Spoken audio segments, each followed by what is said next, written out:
Yeni səfərbərlik dalğasından yayınmaq cəhdi kimi Kreml Rusiya işğal qüvvələri üçün Rusiyalıların cəlb edilməsini aktiv şəkildə davam etdirir. Bu xüsusilə çağırışçı əsgərlərə hərbi xidmətə çağırılanlara aiddir.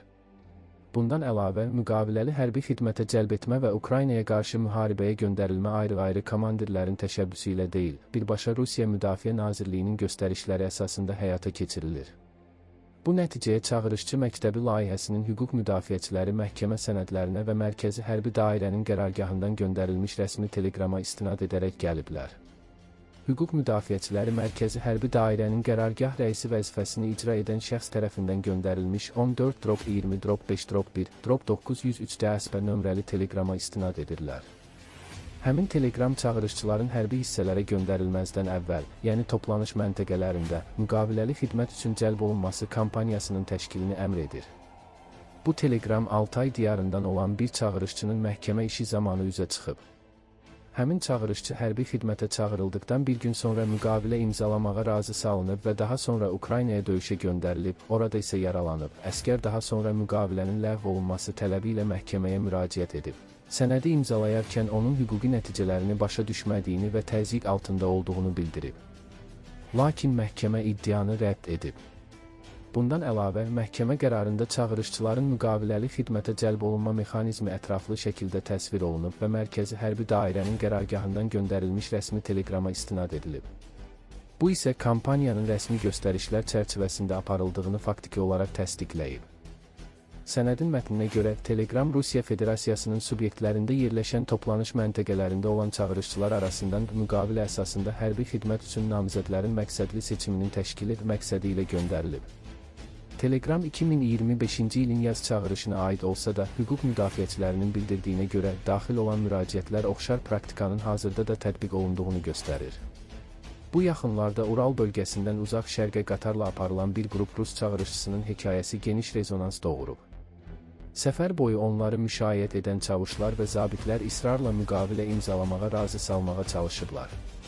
Bu alınmadıqda isə məcbur etmə, psixoloji təzyiq, aldatma və fiziki zorakılıq tətbiq edilir.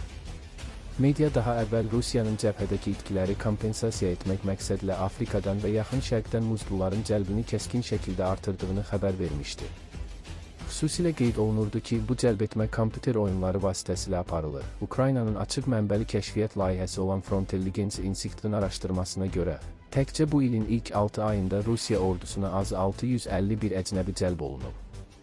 Bu rəqəm 2024-cü ilin bütün dövrü ilə müqayisədə 5 dəfə çoxdur, həmin il cəmi 248 nəfər qeydə alınmışdı. Analitiklər yaşamaq istəyirəm layihəsi çərçivəsində cəlb edilmiş 3000 muzlunun məlumatlarını da araşdırıblar. Bu layihə Rus əsgərlərinə Ukraynada könüllü şəkildə təslim olmağa kömək edir. Həmin şəxslərdən 1200-dən çoxu Afrika və Yaxın Şərqdə cəlb olunub. 1145 muzlunun müqavilə tarixləri isə dəqiq müəyyən edilib.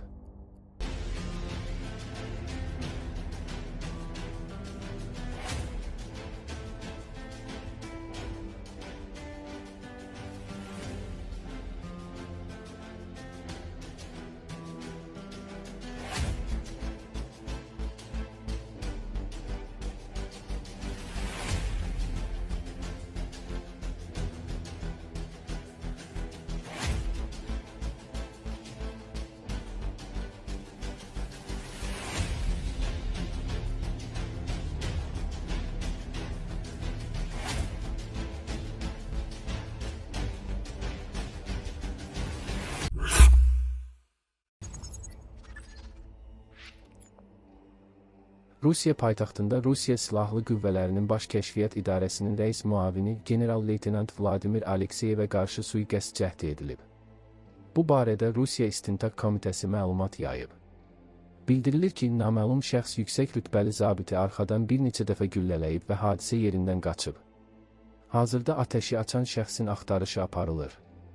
Rusiya Federasiyasının İstintaq Komitəsi Rusiya Müdafiə Nazirliyinin general-leytenantı Vladimir Alekseyevin Moskvada qətlə yetirilməsinə cəhdlə bağlı Rusiya Federasiyası Cinayət Məcəlləsinin 30-cu maddəsinin 3-cü hissəsi cinayətə cəhd, 105-ci maddəsinin 1-ci hissəsi qəsdən adam öldürmə və 222-ci maddəsinin 1-ci hissəsi qanunsuz silah dövriyyəsi üzrə cinayət işi açıb, deyə İstintaq Komitəsinin rəsmi nümayəndəsi Svetlana Petrenko bildirib. O, Əlavə edib ki, 2026-cı il 6 fevralda Moskvanın Volokоламsk şossesi üzərində yerləşən yaşayış binasında şəxsiyyəti hələ müəyyən edilməmiş bir hücumçu bir nəfərə bir neçə dəfə atəş açaraq hadisə yerindən qaçıb. Yaralı şəhər xəstəxanalarından birinə yerləşdirilib. Rusiya mediası bildirir ki, Rusiya Silahlı Qüvvələrinin Baş Kəşfiyyat İdarəsinin rəhbərinin müavininə qarşı sui-qəsd cəhdinin arxasında Ukrayna Kəşfiyyat Xidmətləri dayanır.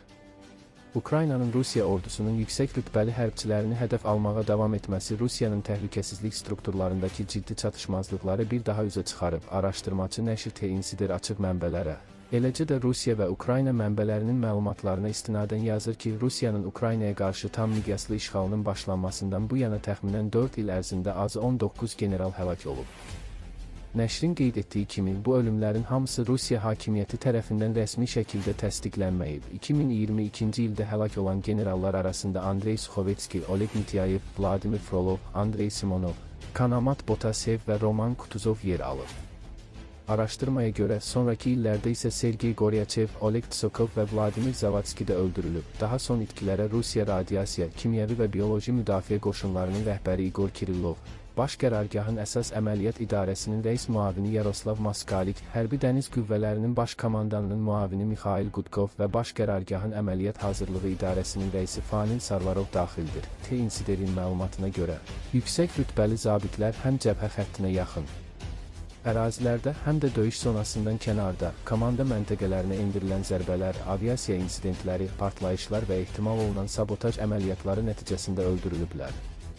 Bir neçə general müharibənin ilk mərhələlərində snayper atəşi və ya artilleriya zərbələri nəticəsində həlak olub. Öldürülən şəxslərdən bəziləri ölüm anında artıq istifadə olub və ya muzlu hərbi şirkətlər.